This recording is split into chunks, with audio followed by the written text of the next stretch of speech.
Erick Thohir tampil menafikan tuduhan bahawa pihaknya terbabit membuat aduan kepada Persekutuan Bola Sepak Dunia FIFA sehingga Persatuan Bola Sepak Malaysia FAM dikenakan denda serta pengantungan setahun kepada 7 pemain warisan Harimau Melaya. Setelah mendapat sanksi dari FIFA, Malaysia bukannya introspeksi diri, tetapi malah sibuk mencari kambing hitam. Bahkan tak sedikit orang Malaysia yang menuduh Indonesia, khususnya Presiden Prabowo Subianto hingga Ketua Umum PSSI Erick Thohir mengintervensi FIFA. Ini karena Presiden Prabowo belum lama ini bertemu dengan Presiden FIFA Gianni Infantino di New York. Sementara Erick Thohir dituduh karena dinilai memiliki kedekatan dengan orang nomor 1 di FIFA tersebut. Dan orang-orang Malaysia menilai Indonesia tak suka melihat kebangkitan Harimau Malaya. Putra mahkota Johor, Tunku Ismail Sultan Ibrahim bahkan terang-terangan menyenggol Indonesia buntut sanksi yang diberikan FIFA. Menanggapi hal itu, Erick Thohir bukan suara. Ia menegaskan bahwa dalam pertemuan Presiden Prabowo dengan Gianni Infantino itu untuk membahas olahraga Indonesia, tidak membahas negara lain, tegas Erick Thohir.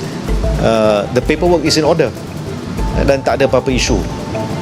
Tapi mungkin atas sikap beberapa pihak yang mungkin cemburu dan risau tentang kebangkitan Harimau Melaya. Tidak mustahil kalau perkara ini kemungkinan ada juga kaitan dengan pihak-pihak yang mungkin ingin sabotaj kita, cemburu ataupun iri hati, kemungkinan ianya berlaku. Setelah resmi menerima sanksi dari FIFA terkait pelanggaran administrasi dan dugaan pemalsuan dokumen naturalisasi pemain, sepak bola Malaysia kembali menjadi sorotan.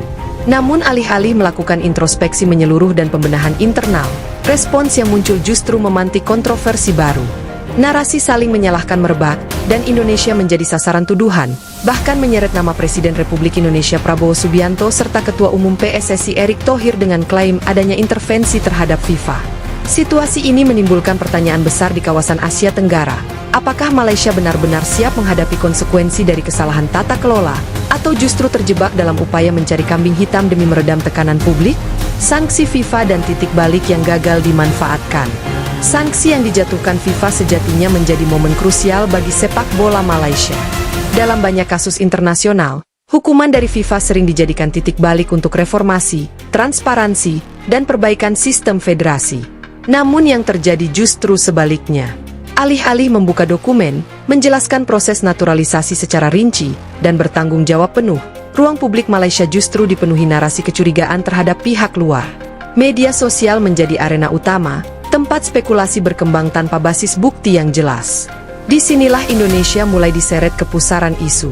Indonesia dijadikan sasaran, dari PSSI hingga Presiden. Tak sedikit warganet dan sejumlah figur publik di Malaysia yang secara terbuka menuding Indonesia berada di balik keputusan FIFA.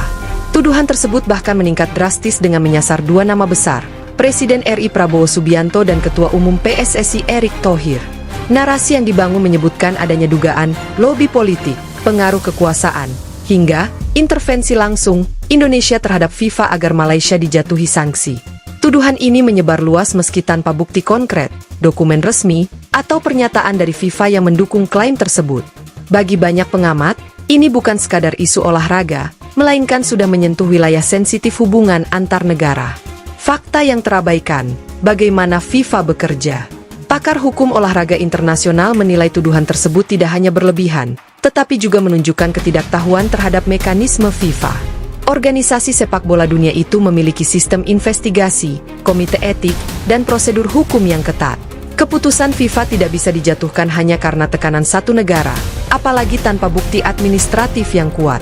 Dalam kasus naturalisasi, FIFA bekerja berdasarkan dokumen resmi yang diajukan federasi bersangkutan, bukan berdasarkan rivalitas regional. Jika ada sanksi, itu karena ada pelanggaran regulasi yang terbukti, bukan karena campur tangan presiden negara lain, ujar seorang analis tata kelola olahraga Asia. Erick Thohir dan PSSI, transparansi sebagai pembeda. Nama Erick Thohir juga ikut terseret dalam tudingan. Padahal, di mata komunitas sepak bola internasional, PSSI justru kerap dipuji karena langkah-langkah transparansi dan reformasi pasca berbagai krisis yang pernah menimpa sepak bola Indonesia. Di bawah kepemimpinan Erick Thohir, PSSI secara terbuka berkoordinasi dengan FIFA, membuka diri terhadap audit, serta menjalankan naturalisasi pemain dengan prosedur yang ketat dan terdokumentasi. Setiap pemain yang dinaturalisasi melalui proses hukum negara dan verifikasi FIFA yang panjang. Menuduh PSSI mengintervensi FIFA tanpa bukti dianggap banyak pihak sebagai upaya membalikan fakta. Presiden Prabowo dan tuduhan politik murahan. Menyeret nama Presiden Prabowo Subianto ke dalam isu ini dinilai sebagai langkah yang jauh dari rasional. Tidak ada pernyataan resmi, dokumen, atau indikasi diplomatik yang menunjukkan keterlibatan Presiden RI dalam urusan administratif sepak bola negara lain. Pengamat hubungan internasional menilai tuduhan ini sebagai bentuk frustrasi publik yang diarahkan ke simbol kekuatan regional Indonesia yang saat ini sedang naik daun, baik di sepak bola maupun diplomasi. Ini narasi emosional, bukan faktual, ujar seorang akademisi Asia Tenggara. Menuduh kepala negara tanpa bukti justru mencoreng kredibilitas pihak yang menuduh. Publik Malaysia terbelah. Menariknya, tidak semua masyarakat Malaysia sepakat dengan narasi menyalahkan Indonesia. Di tengah derasnya tudingan, muncul pula suara-suara kritis dari dalam negeri yang menilai federasi mereka gagal bertanggung jawab. Banyak pendukung Harimau Malaya justru menuntut FAM untuk berhenti mencari kambing hitam dan fokus membenahi sistem. Mereka meminta keterbukaan soal dokumen naturalisasi, peran agen, serta mekanisme verifikasi yang selama ini dijalankan. Kalau tidak salah, kenapa takut buka semuanya? Tulis salah satu komentar yang ramai dibagikan. Risiko jangka panjang, isolasi dan hilangnya kepercayaan. Jika narasi saling menyalahkan ini terus dibiarkan, Malaysia berisiko menghadapi kerugian jangka panjang. Tidak hanya dalam bentuk sanksi lanjutan, tetapi juga menurunnya kepercayaan FIFA, AFC, sponsor, dan mitra internasional. Lebih jauh, hubungan sepak bola di kawasan ASEAN juga bisa terganggu. Padahal, kolaborasi regional sangat dibutuhkan untuk meningkatkan daya saing Asia Tenggara di level global. Introspeksi atau ilusi konspirasi? Kasus ini menempatkan sepak bola Malaysia di persimpangan jalan. Satu jalur menawarkan introspeksi, reformasi, dan pemulihan kepercayaan. Jalur lainnya adalah ilusi konspirasi, meyakini bahwa kegagalan sendiri selalu disebabkan pihak luar. Sejarah sepak bola dunia menunjukkan bahwa federasi yang memilih jalur kedua biasanya justru semakin terpuruk. Penutup. Sanksi FIFA seharusnya menjadi cermin, bukan senjata untuk menyerang pihak lain. Menuduh Indonesia, Presiden Prabowo, atau Erick Thohir tanpa bukti bukan hanya tidak menyelesaikan masalah, tetapi juga berpotensi mempermalukan sepak bola Malaysia di mata dunia. Pada akhirnya, FIFA tidak menghukum berdasarkan kebencian atau tekanan politik, melainkan berdasarkan dokumen dan regulasi. Dan selama fakta itu diabaikan, krisis ini akan terus berulang, dengan atau tanpa kambing hitam.